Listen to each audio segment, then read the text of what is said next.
Baik, bismillahirrahmanirrahim. Assalamualaikum warahmatullahi wabarakatuh. Perkenalkan, nama saya Muhammad Aprianto dari Program Studi Informatika NIM 220401010141, kelas IF 701. Di kesempatan kali ini, saya akan mempresentasikan tugas UAS dari mata pelajaran Cloud Computing yang diampu oleh Pak Muhammad Ihwani Saputra, Eskom Mkom. Di sini saya mempresentasikan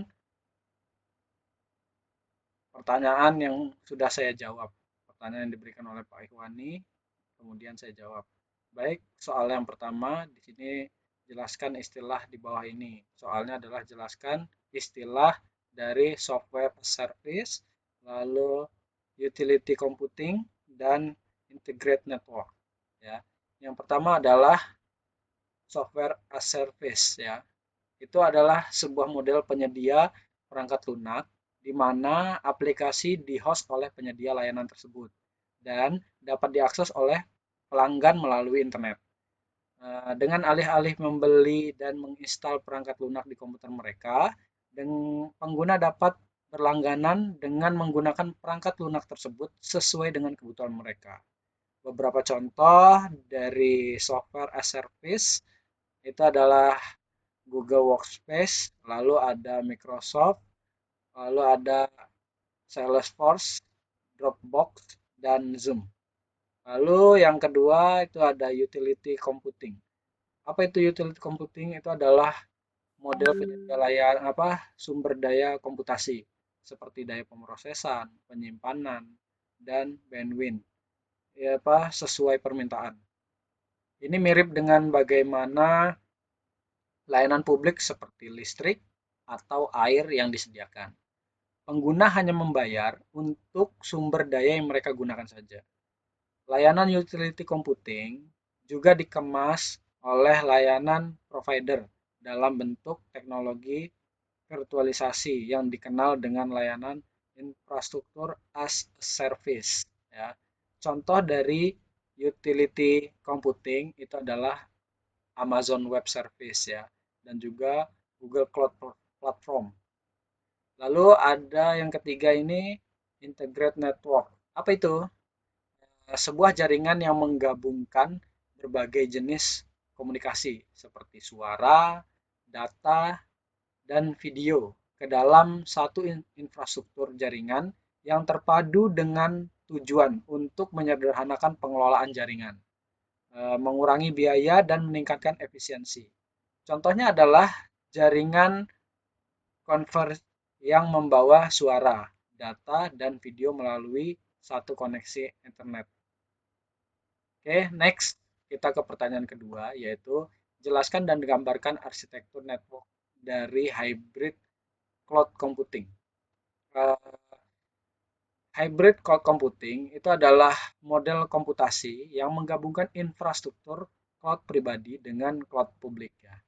Tujuannya itu untuk menciptakan lingkungan yang memungkinkan data dan aplikasi untuk dipindahkan di antara keduanya. Kemudian memberikan fleksibilitas dan lebih banyak opsi untuk mengelola beban kerja. Kurang lalu itu gambaran dari hybrid cloud computing kurang lebih seperti ini ya. Next, lanjut yang ketiga. Soal yang ketiga adalah beberapa faktor yang bisa kita lihat dalam implementasi cloud computing di seluruh dunia. Bisa dibilang keberhasilan implementasi di sebuah perusahaan menjadikan perusahaan dapat menekan cost dan sistem perkembangan suatu perusahaan akan naik. Ada 4 faktor yang berpengaruh dalam implementasi cloud computing. Ya, di sini kita suruh menyebutkan dan juga menjelaskan. Oke, jawabannya beberapa faktor keberhasilan dalam implementasi computing di antaranya yaitu yang pertama ada security, yang kedua ada performance, yang ketiga ada government compliance, lalu yang keempat ada finansial. Kita yang pertama ada security ya. Security ini apabila aplikasi yang digunakan ada di server milik vendor dan perusahaan dapat mengakses aplikasi tersebut dengan menggunakan internet. Maka semua pengguna dapat melakukan akses aplikasi data tersebut. Dengan demikian, hacker akan lebih mudah untuk menembus celah keamanan aplikasi yang bersifat global. Lalu performance, ya. Cloud computing ini harus memberikan performance yang cukup, yang mencakup seluruh kegiatan para pengguna. Sumber daya yang diletakkan juga jauh dari pengguna bila dibandingkan dengan sistem lama, yaitu sistem sentralisasi tradisional, sehingga hal tersebut dapat mengganggu performa. Lalu ada government compliance, ya, compliance, ya. Cloud computing itu sepenuhnya belum didukung oleh peraturan yang ditentukan oleh pemerintah. Seperti halnya perbankan, ya, mereka wajib memiliki sebuah server yang mana diletakkan di area milik bank tersebut. Lalu yang keempat itu ada finansial. Nah, finansial ini merupakan variabel cost versus fixed cost, cost untuk jangka ke depan yang masih panjang. Disarankan untuk memiliki sendiri karena lebih mudah daripada harus bayar per bulan secara berkesinambungan. Next, soal yang keempat. Sebutkan dan jelaskan 8 keuntungan dan 3 kerugian dari virtualisasi dan cloud computing. Ya, kita jawab mulai dari keuntungannya dulu. Untuk keuntungannya, yang pertama adalah pengurangan biaya investasi hardware. Nah, investasi hardware ini dapat ditekan lebih rendah biayanya karena virtualisasi hanya mendayagunakan kapasitas yang sudah ada, sehingga tidak perlu ada penambahan perangkat komputer, server, dan peripheral secara fisik. Yang kedua, itu kemudahan backup dan recovery. Ya. Server-server yang dijalankan di dalam sebuah sistem mesin virtual dapat disimpan dalam satu buah image yang berisi seluruh konfigurasi sistem, sehingga jika satu server tersebut crash, ya, maka kita tidak perlu melakukan instalasi dan konfigurasi ulang. Yang ketiga, keuntungan yang ketiga adalah kemudahan deployment atau kemudahan dalam implementasinya. Server virtual dapat di-cloning sebanyak mungkin dan dapat dijalankan pada mesin lain dengan mengubah sedikit konfigurasi. Selain itu, dapat juga mengurangi beban kerja para staf IT dan mempercepat proses implementasi suatu sistem. Keuntungan yang keempat itu mengurangi panas. Dengan berkurangnya jumlah perangkat, ini berarti kan kita dapat mengurangi panasnya ruangan si server. Dan ini akan berimbas pada pengurangan biaya pendingin dan akhirnya mengurangi biaya penggunaan listrik. Lalu keuntungan yang kelima itu ada mengurangi biaya space. Dengan semakin sedikitnya jumlah server, berarti semakin sedikit pula ruang untuk menyimpan perangkat.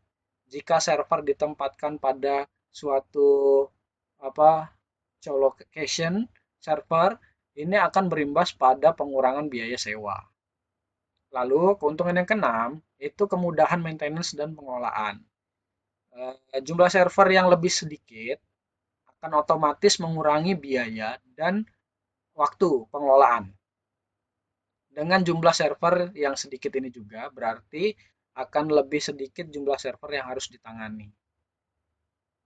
Lalu keuntungan yang ketujuh ada standarisasi hardware, di mana virtualisasi melakukan emulasi dan enkapsulasi hardware sehingga proses pengenalan dan pemindahan suatu spesifikasi hardware tertentu tidak menjadi masalah.